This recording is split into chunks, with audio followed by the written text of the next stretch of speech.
Bien, un buen día con todos y cada uno de ustedes, mis apreciados estudiantes de nuestra modesta casa de estudios. Te saluda tu profesor César Gerardo Uribe Guamaní, profesor responsable del curso de Historia del Perú, acá en nuestra modesta casa de estudios de Uribe's School. Bien, vamos a empezar entonces esta clase el día de hoy. Así es, jueves ya 24 de junio, un día muy importante en la historia y en nuestro calendario cívico escolar. Hoy es el día del campesino, 24 de junio. Mis aplausos al hombre del agro y del campo por esa labor. ¿Qué sería de nuestra sociedad? ¿Qué sería de nuestra ciudad capital si el hombre del campo no trabajara o no produciera la tierra como lo hace para poder abastecer los distintos mercados de abasto en nuestra ciudad capital y en todo el Perú? Un merecido y bendecido día para ellos. Bien, esta clase va dirigida con mucho cariño a los estudiantes del quinto año de secundaria sección A y sección B. Por motivos personales y profesionales no se pudo dar la clase en vivo al quinto A el día lunes, pero ahora con esta clase grabada estoy nivelando la continuidad de los temas tanto para quinto A y tanto para quinto B. Bien, señoras y señores, abrimos los telones entonces. El día de hoy vamos a reforzar la educación en la colonia, en el virreinato, y también hablar de las distintas manifestaciones culturales acontecidas en los tiempos de la colonia. Bien, empezamos entonces de la siguiente manera. Miren ustedes, ahí estamos observando la ciudad de los reyes en aquellos tiempos coloniales virreinales. Vemos ahí circundada la Plaza de Armas, así se llamó.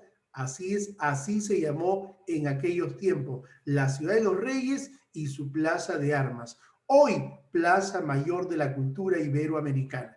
Vean ustedes la Casa de Dios, la Catedral de Lima, el Cabildo, la Casa del Gobernador y ese famoso jirón que une a estos tres entes en nuestra Ciudad de los Reyes, el famoso Jirón de la Unión. Vemos ahí a las hermosas damas limeñas luciendo esos trajes de gala que rozaban el suelo, rozaban el piso.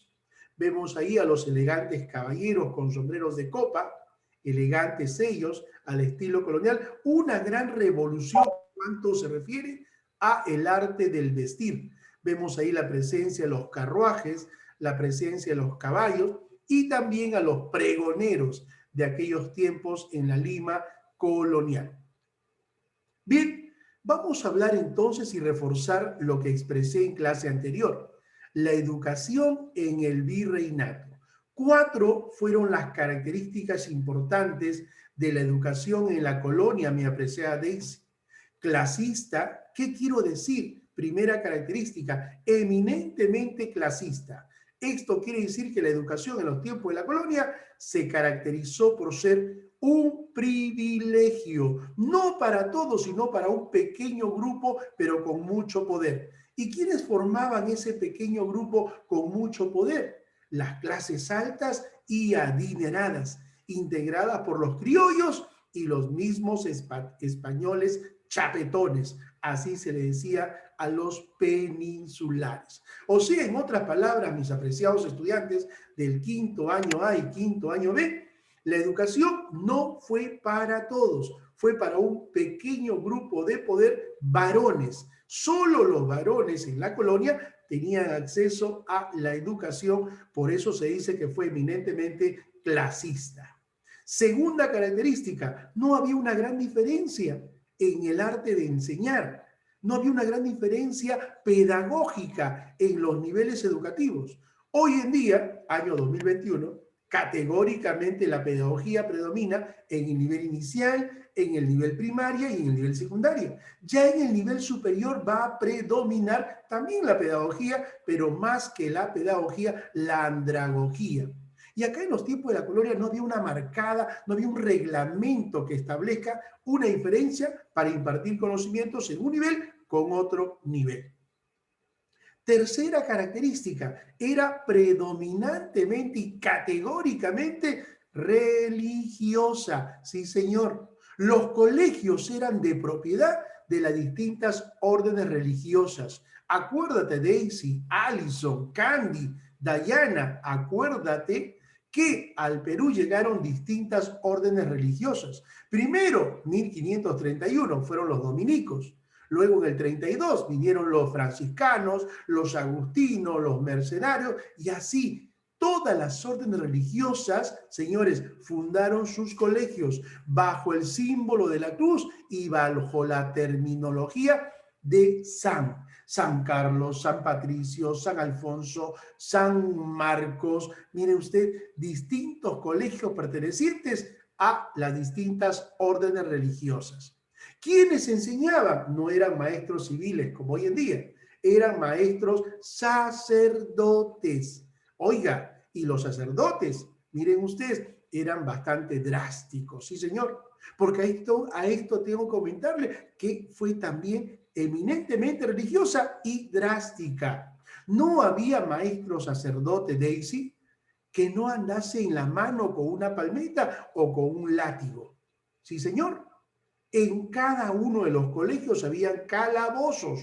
¿Qué quiero decir? A los alumnos sancionados por no grabar o aprender el conocimiento eran llevados hasta 7 días en estos calabozos. Miren ustedes.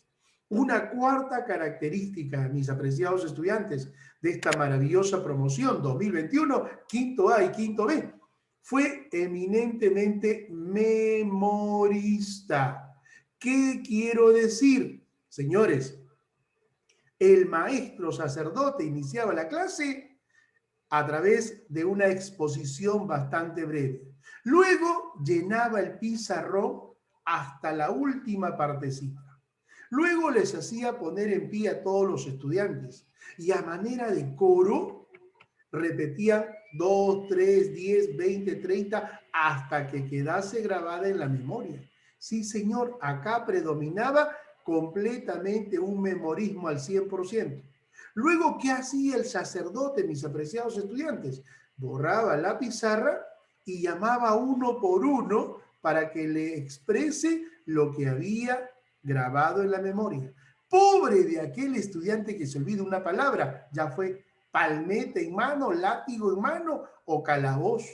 Miren ustedes, había una frase bastante amedrantadora, sí señor, en la parte superior del pizarrón. Así como ustedes colocaban bienvenidos, qué sé yo, una frase bonita en la parte superior del pizarrón, en los tiempos de la colonia, en las aulas, decía, la letra entra con sangre. Miren ustedes, ¿qué quiero decir? Que vas a aprender a las malas. Si no a las buenas, vas a aprender a las malas. Miren ustedes, y así, señores, no había desaprobados, y así todo el mundo, por temor al castigo, tanto físico, sí señor, ser agredido físico, uno tenía que aprender entre comillas. Entonces, estas 4 fueron las características principales de la educación en los tiempos de la colonia. No te olvides, todas las órdenes religiosas fundaron sus propios colegios bajo el símbolo de la cruz y bajo la terminología de San. ¿Qué colegios? Miren ustedes, tenemos el Colegio San Pedro y el Colegio San Pablo, perteneciente a la orden de los jesuitas. Tenemos el Colegio San Felipe, San Marcos. Tenemos el Colegio San Martín, San Ildefonso, San Abad, San Antonio de Abad. Y así numerosos colegios fundados por estas distintas órdenes religiosas. Profesor, me pregunta Oscar Emilio, ¿por qué razón llegaron distintas órdenes religiosas a América y al Perú? Sí, señor, buena pregunta. El rey de España no solamente envió a saciar de lucro, ¿qué cosa? Las arcas de España, sino también a traernos la religión católica y a transformar categóricamente la mentalidad del indígena, la mentalidad de estos integrantes de la sociedad del Tahuantinsuyo, borrar la idolatría y convertirlos a la santa religión católica y bautizarlos, no se olviden, bautizarlos con nombres cristianos y que se profese la religión católica como tal. Miren ustedes, Hoy en día, mis apreciados estudiantes, de acuerdo a la Constitución Política del Perú, ustedes están en quinto año de secundaria, acuérdense ustedes que la Constitución es una ley y es la ley de mayor jerarquía. No existe ley que esté por encima de la Constitución. La Constitución, no te olvides, Daisy, está por encima de todas las leyes. ¿Qué cosa dice la Constitución política en cuanto a la religión? Se respeta el credo, ¿sí? Todos somos iguales. Se respeta el credo, así seas A, B, C, Z, perteneciente a alguna religión o congregación, se respeta. Tanto así que el curso de religión en las escuelas, miren ustedes, es voluntario. Si usted desea, solicita su exoneración. No es obligatorio el curso de religión, porque prima, ¿qué cosa? El catolicismo en fe. Sí, señor. Seguimos. Ya te presenté algunas escuelas fundadas por algunas órdenes religiosas, pero también hablamos de casas superiores de estudios. En este caso, hablaríamos de la primera universidad creada por España bajo cédula del rey Carlos V durante el gobierno de Francisco de Toledo, 1560-61, se crea la prestigiosa Universidad de San Marcos. Sí, señor. ¿Qué significa San Marcos, señor? San Marcos va a convertirse en la primera universidad de América y el Perú. Hoy en día es la decana. Mi respeto a los estudiantes y a los profesionales egresados de esta prestigiosa Universidad San Marcos. También se creó en los tiempos de la colonia la famosa Universidad de San Cristóbal de Huamanga en Ayacucho. Se crea también la Universidad de San Antonio de Abate en el Cusco y la prestigiosa Universidad de San Agustín en Arequipa. En estas universidades, 4 que te he nombrado, los maestros y las cátedras eran dirigidas y regendadas por sacerdotes. No te olvides. Y habían 4 facultades importantes. Que, por ejemplo, San Marcos, cuando abre sus puertas, brindó en la formación de profesionales. La primera era medicina, la segunda era educación, la tercera era teología y la cuarta era derecho y ciencias políticas. Miren ustedes, derecho, educación, teología y medicina fueron las primeras 4 facultades que se enseñaban en los tiempos de la colonia en estas universidades. No se postulaba como ahora, pasabas directamente a la universidad porque solamente esta estaba reservada para la gente de poder, la gente alta, la gente adinerada en los tiempos de la colonia.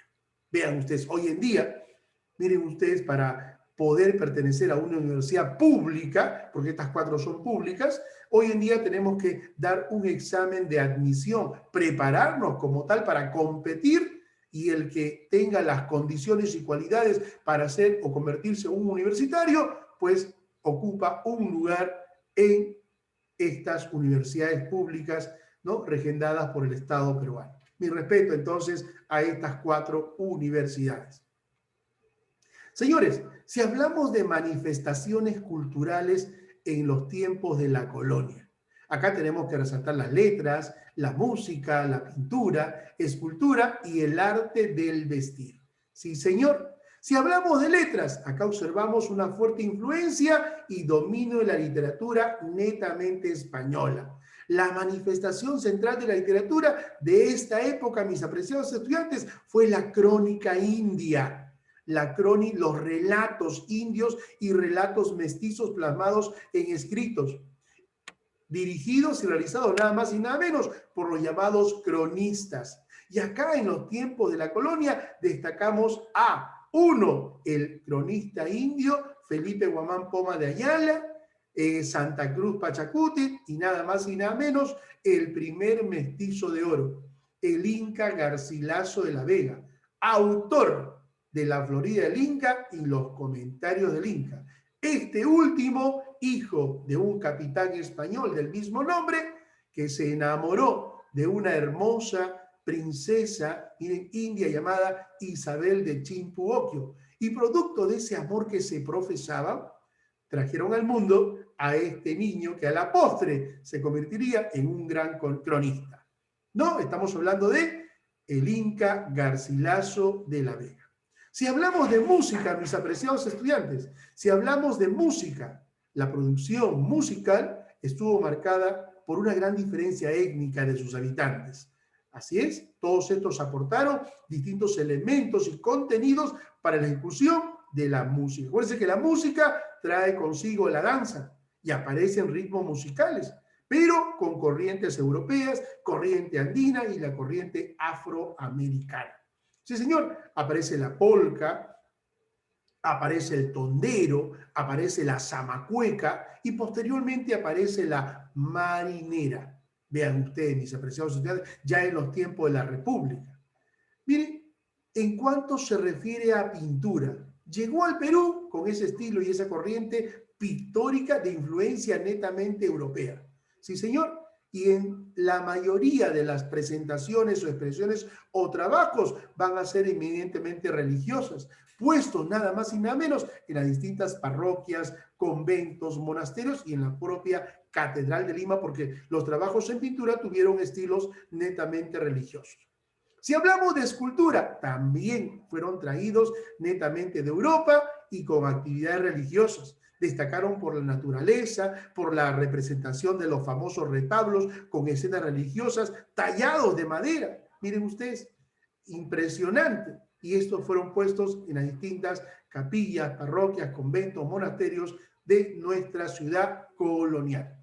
Si hablamos de arquitectura, ¡wow! Acá tenemos que resaltar el rey de España. Mira, Daisy, el rey de España dijo: quiero que la ciudad de los reyes sea una copia fiel a las grandes ciudades de España.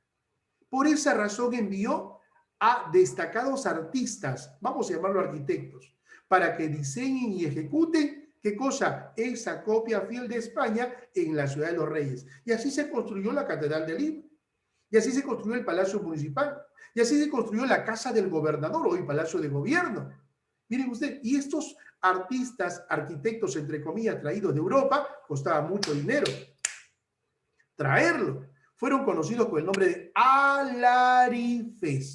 Si yo le pregunto a Daisy Vargas Iturrey, ¿a quiénes se le llamaba alarifes? Ella me responderá: eran los maestros artistas, entre comillas, arquitectos, traídos de España con un salario grande para diseñar y ejecutar las obras en construcción acá en la Ciudad de los Reyes y también en todo el Perú. Miren ustedes, traer un alarife de Europa era una mina de oro. Sí, señor. Pero estos no trabajaban solos.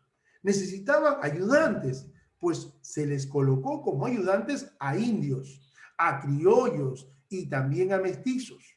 Sí, señor. Y estos ayudantes fueron aprendiendo de sus maestros alarifes el arte del diseño. Y ya no hubo necesidad, años más tarde, de traer alarifes. Ahora, los ayudantes habían pasado de ayudantes ya a maestros diseñadores. Por eso es que acá en el Perú, señores, a lo largo y ancho de sus fronteras, cuando vamos a una provincia, a un departamento, qué sé yo, encontramos, ¿qué cosa? Construcciones de parroquias, conventos, monasterios, con ese estilo que caracterizó y con esa mezcla, miren ustedes, protagonizada por estos nuevos alarifes ya mestizos peruanos. Según la historia, miren ustedes, estamos hablando de en el Perú hubo un mestizaje de tipo biológico, la mezcla de razas y de sangre, ¿correcto? Pero también en el Perú hubo un mestizaje de tipo cultural. Como dice el gran Jorge, va a ser una transculturización, la mezcla de dos conocimientos, la mezcla de dos, miren ustedes, culturas. Se va a mezclar la India con la española, se va a mezclar y aparece una nueva cultura, la cultura mestiza peruana. Esa es la que destaca, ¿no?, en los trabajos y en todo lo que corresponde a manifestaciones culturales. Y acá resaltamos en arquitectura, mis apreciados estudiantes, el estilo renacentista, el estilo barroco, el estilo churrigueresco, el estilo rococó y el estilo neoclásico, que ya lo vamos a estudiar en breve.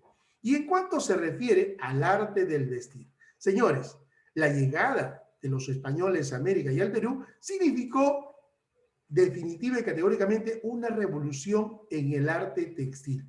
Sí, señor.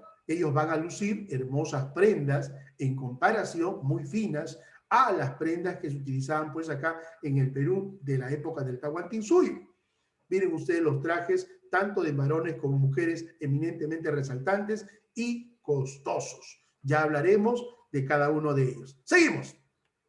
Señores, letras. Ahí te presento nada más y nada menos al primer mestizo de oro, el Inca Garcilaso de la Vega, autor de los comentarios reales de los incas y la Florida del Inca. Si hoy en día se enseña historia del Perú, si hoy en día se enseña historia 2, y si hoy en día te hablaron de que hubo un tipo llamado Manco Cápac que salió de las aguas del lago Titicaca acompañado de una mujer llamada Mama Ocllo, es porque este personaje le dio fantasía al origen del Tahuantinsuyo. Sí, señor.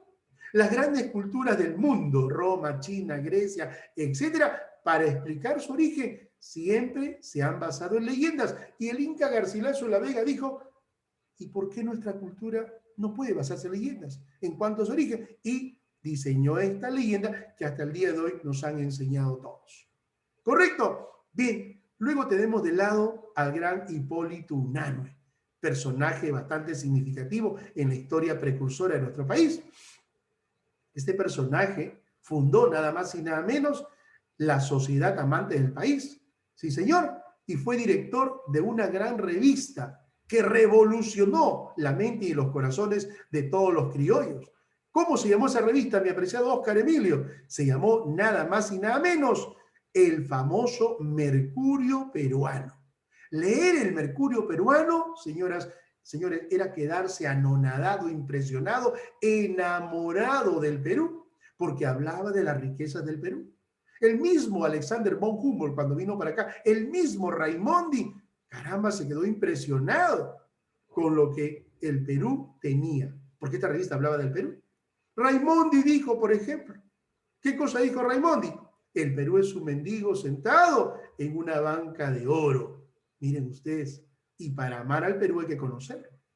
Y eso nos enseñó la gran revista El Mercurio Peruano, editada por la Sociedad de Amantes del País y dirigida nada más y nada menos por el gran Hipólito Unanue. Luego tenemos la literatura española, Diego de Ojeda, La Cristiada. Tenemos la famosa obra de Amarili, la famosa epístola de Amarili Abelardo, una obra romanticona que hablaba del amor platónico, del amor difícil de alcanzar y sobre todo basado en la espiritualidad. Impresionante. Tenemos a Juan del Valle y Caviedes, miren ustedes, tenemos a Pedro Peralta y Barnuevo, tenemos al mismo Garcilaso y tenemos acá un personaje, miren ustedes, peruano, modesto, sencillo, proveniente de una familia muy pobre en el Perú, pero destacó brillantemente y fue el hombre más aplaudido por ser considerado como el Demóstenes peruano, por ser considerado como el orador más grande del Perú y de toda América. Tanto así que se le llamó el Doctor Sublime, porque escucharlo, caramba, era impresionante. El famoso Fénix peruano, el Arpón indiano, autor del famoso apologético a favor de Don Luis de Góngora y Argot, autor de la novena maravilla, o simplemente conocido como el Lunarejo. Estamos hablando de Juan Espinosa Medrano. Sí, señor, la famosa literatura colonial, protagonizada durante los siglos XVI hasta el siglo XVII, donde este personaje marcó una gran talla. Dicen que escuchar el sermón de Juan Espinosa Medrano era quedarse anonadado. Un día, en un tiempo colonial, este estaba dando su discurso ante las familias más aristocráticas de la Ciudad de los Reyes. Y de repente, por la parte de atrás, se presenta una india. Miren ustedes, mal vestida. Todo el mundo empezó a marginarla, a echarla de donde estaba el escenario principal, donde Juan Espinosa Medrano estaba dando su sermón. De repente Juan Espinosa Medrano observa y dice, por favor, abran paso, déjenla pasar. Esa india que ustedes desprecian y miran mal, esa india es mi madre. Todo el mundo se quedó anonadado, porque pensó que la madre de Juan Espinosa Medrano, pues era una madre perteneciente a la alta alcurnia, pero se trataba de una india campesina, andrajosa ella. La hicieron Juan Espinosa Medrano la recibió, la abrazó, le dio un beso, la sentó a su lado y continuó con su sermón. Y la gente se quedó pasmada, anonadada de ese gran reconocimiento, porque madre es una sola. Mamá es una sola y siempre la llevaremos en nuestros corazones. Sí, señor. Tenemos a Blas Valera, tenemos al mismo Hipólito Unanue y tenemos también a Antonio León Pinelo. Grandes personajes, un pedagogo, Antonio León Pinelo, ¿no? Un gran pedagogo. Acuérdense que la pedagogía juega un papel importante en el arte de enseñar. Si le preguntamos a cada uno de ustedes qué es la pedagogía, simplemente es el arte de enseñar con pasión, con buen entendimiento, con placer. Eso es pedagogía. Y todo maestro ha sido formado 5 años para expresar esa pedagogía que nace por vocación y no de ocasión. Sí, señor. Luego pasamos a la música. Miren ustedes, ahí tenemos los instrumentos que se caracterizaron y que marcaron una gran diferencia en aquellos tiempos. Instrumentos pertenecientes nada más y nada menos al Perú antiguo. La quena, el pututu, tenemos ahí la zampoña, entre otros instrumentos de viento, miren ustedes, ¿no? Señores, en el virreinato del Perú, la producción musical estuvo marcada por esa gran diferencia étnica de sus habitantes. Y acá resaltamos la presencia, como te dije, de la corriente europea, la corriente andina y la corriente afroamericana. Sí, señor, esta combinación, esta mezcla trajo ritmos musicales. Acuérdense que la música atrae, es un imán a la danza. Si no hay música, no hay danza. Entonces se practicó a través de los diferentes estilos en la colonia.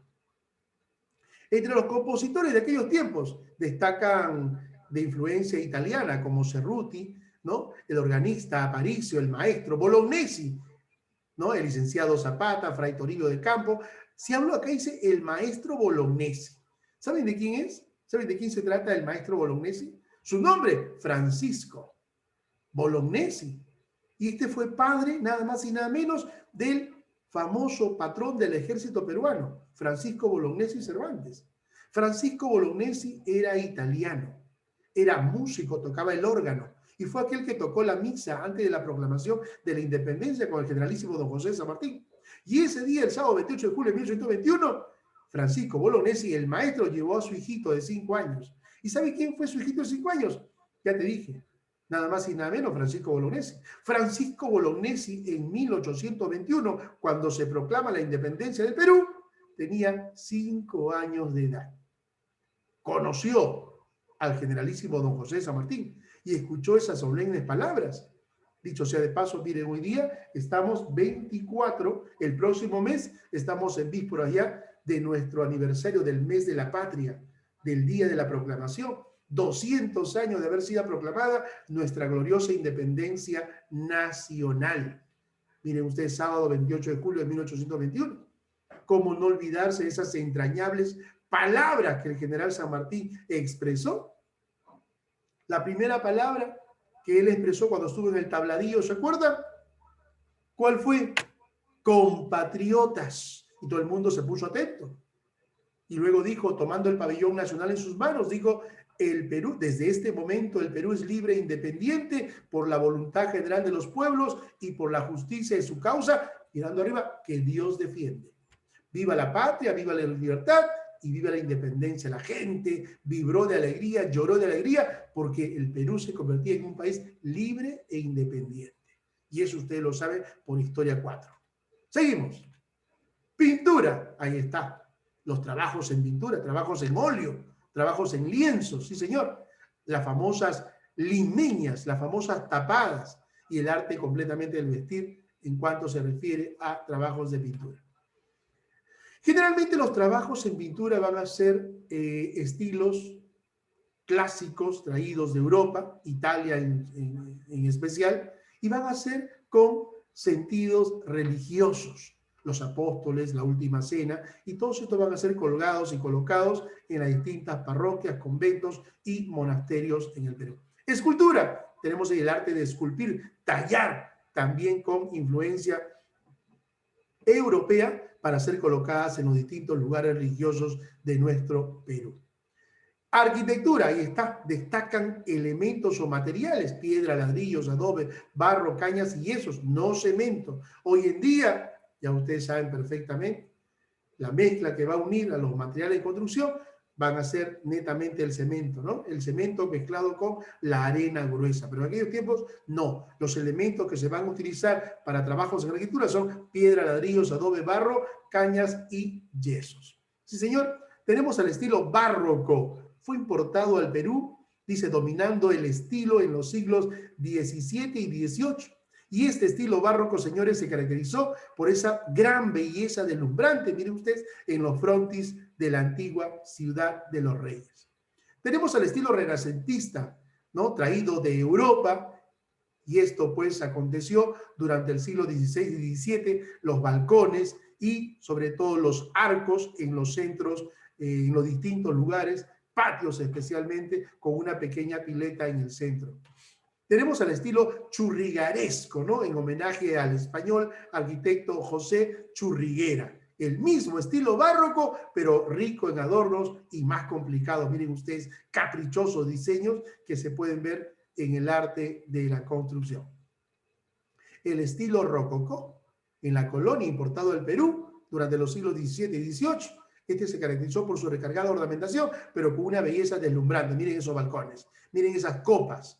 Hoy en día, si nos vamos a la ciudad capital, observamos muchos de estos lugares, recintos que ya se están cayendo, pero no se pueden derrumbar. ¿Saben ustedes por qué? Porque esto es patrimonio cultural de cada uno de nosotros, de la nación. Sí, señor. El estilo neoclásico. Este se caracterizó básicamente, sí, señor, por las construcciones hechas en los distintos lugares del Perú, con estilos de la Grecia clásica y de la Roma esplendorosa, la famosa cultura grecorromana, en todo el Perú. Y ahora, la vida familiar y el jefe de familia. Miren ustedes, el jefe de familia, netamente el padre, y el padre cumplió una serie de funciones. Si decimos que la familia fue, es y será la base principal de la sociedad. No hay sociedad sin familia. Y el jefe del hogar, cabeza del hogar, es el padre de familia encargado de administrar la economía, mantener los valores y cuidar la buena reputación, el buen apellido y el buen nombre de la familia.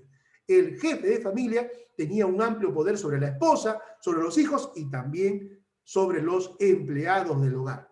Los hijos, para poder casarse, tenían que tener la autorización y el visto bueno del jefe de familia. ¿Quién o por quién estaba integrada la familia? Señores, en los tiempos de la colonia, la familia estaba integrada entre 6 a 7 hijos o hasta 10, parientes cercanos, tíos, hermanos, sobrinos, etc. Miren ustedes, y el matrimonio daba nacimiento a la familia. Nadie podía vivir, nadie podía dormir, nadie podía hacer vida en común si no estuviese casado ante Dios, porque solamente primaba el matrimonio religioso. En esos tiempos de la colonia no había el matrimonio civil como ahora. El matrimonio civil aparece en 1936 con Oscar Raimundo Benavides. Sí, señor, y el divorcio también, del cual fenece la sociedad conyugal. Pero casarse ante Dios era casarse para toda la vida, hasta que la muerte los separe. Y para vivir con una mujer o para vivir con un hombre o para hacer vida en común, uno tenía que estar casado. Es así como era reconocido por la sociedad y el Estado también. El rol de la mujer. La mujer, a pesar de no ser cabeza del hogar o en la familia, jugaba un papel importante, cuidaba, educaba, castigaba y velaban a los hijos o las hijas. Y además también administraba la economía del hogar. La mujer supo mantenerse, miren, siempre con esas cuotas de autoridad en ausencia del padre. La familia en los sectores populares, acá sí, no había necesidad o obligatoriedad en que éstas puedan contraer matrimonio. Ellas cumplían un papel importante en la formación de sus propios hogares. Así, señores, ¿dónde se divertían? En un lugar llamado tertulia. Ahí asistían con chachá, con vestidos grandes, hermosos, miren ustedes, elegantes, a escuchar música, a bailar, a conversar, dialogar, a jugar, etcétera, etcétera, etcétera. En las famosas tertulias, los sectores aristocráticos realizaban sus reuniones. Mis apreciados estudiantes, gracias a todos y cada uno de ustedes por esta atención. La siguiente hora tenemos práctica calificada. Bastante fácil, ahora sí, son las preguntas que se diseñaron, porque en la anterior clase no estaba el tema en forma completa, pero ahora sí les he explicado punto por punto para que usted pueda resolver esta práctica en la siguiente hora.